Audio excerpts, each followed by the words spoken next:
Good morning. I'm Carol Eckman, here with my husband of 58 years, J.C. Eckman, to talk a little bit about our story and how it relates to the theme of the giving path and the whys of our giving to this church. For J.C., this is the only church that he has ever known. I joined about 50 years ago, before the birth of our first child, John. JC and I had been married in the Catholic Church, and after he got back from Vietnam, I started attending this church with him and his mother, Louise Eckman, who is a lifelong and very active member of this community. I had known Jean Perquette from playing tennis and with her husband Dave for many years, but I didn't really know Jean well until I joined her Bible study on Wednesday mornings in this very room.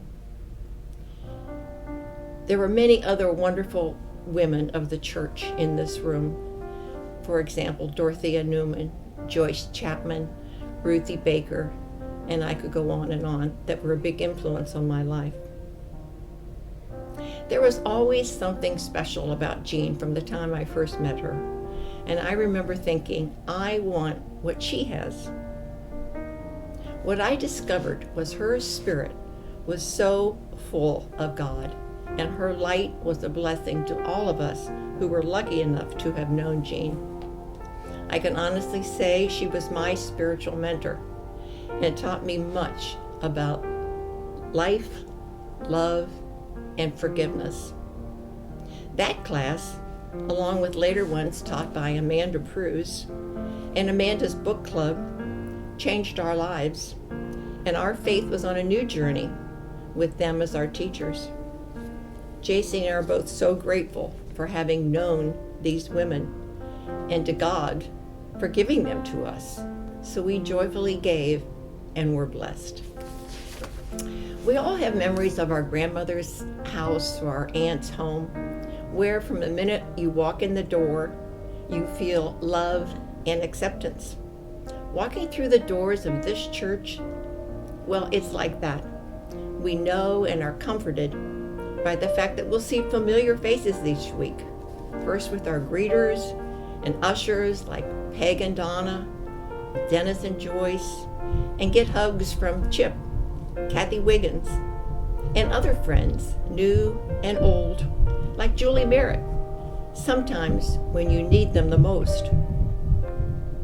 Taking our seats and seeing Jenny and Bruce and all the other usual suspects on our side of the church is so welcoming, and we're ready for worship. We will then hear a breath prayer from Deb that stays in our mind all week.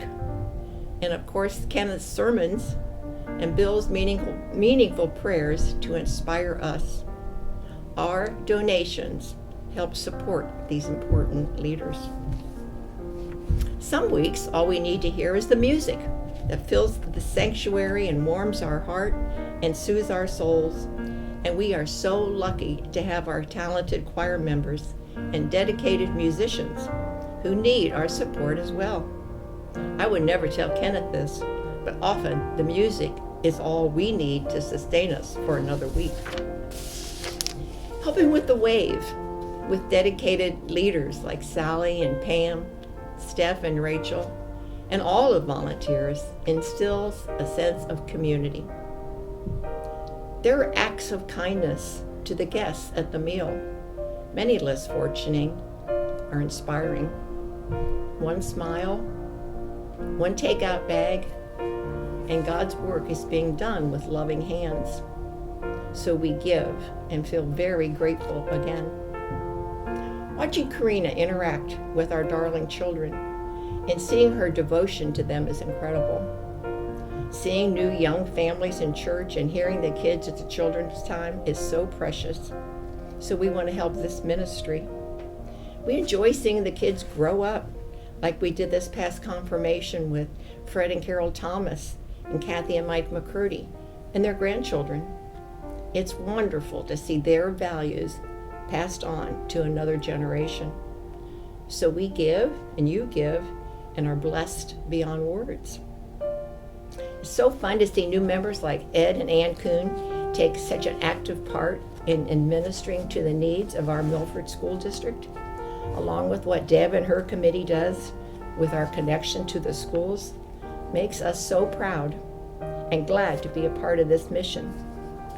We leave our workday with renewed energy and enthusiasm for the church's outreach, so we joyfully want to give and support this as well. We are grateful for all the members and all the people who work with MMM and other mission programs. You can't help but feel pride in our church with people like Jack Reef, who took us to Nicaragua on a mission trip. I had been a former physical therapist and had the privilege to work with handicapped children on that trip.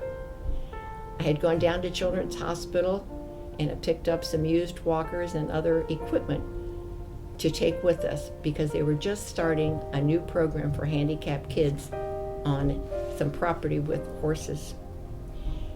JC did construction, and we both did school and hospital visits. I wanted to tell you about one particular child. A woman had carried her child, and always was carrying her child, from the bus in her arms. And she cried when she saw her child, Josh, stand up for the first time with a walker and take a few steps. This darling child would entertain us the whole week, singing the Elmo song, la la la la la la la, Elmo's song, and begged us when we left, please don't forget me, and I never have.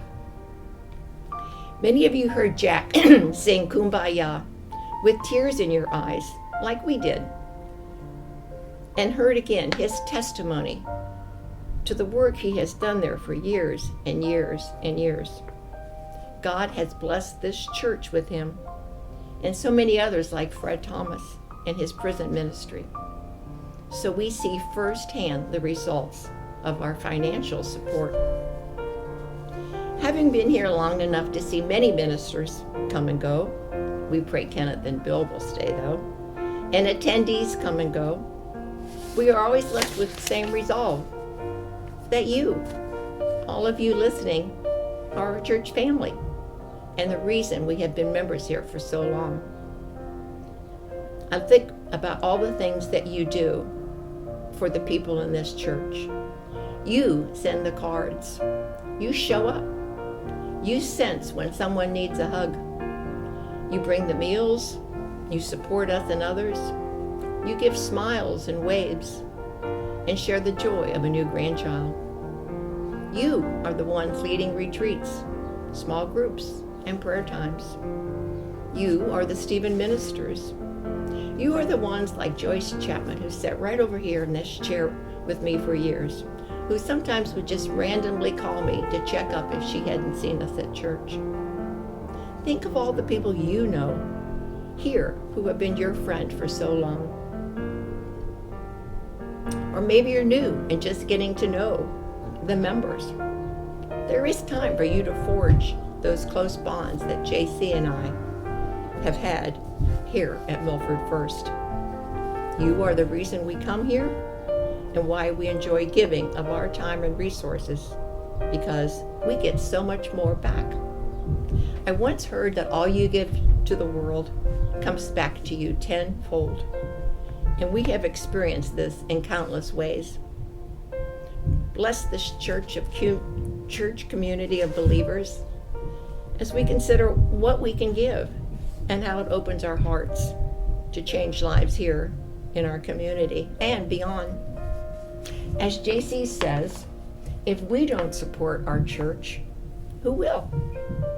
We can continue the legacy of faith and truth and knowing love with a spiritual path through Christ. He says, looking back, every important event in our lives involved church, from marriage, children, baptism, confirmations, graduations, and even end of life, with Christianity at the root of it all. We must pass the torch every generation has received with God's blessing.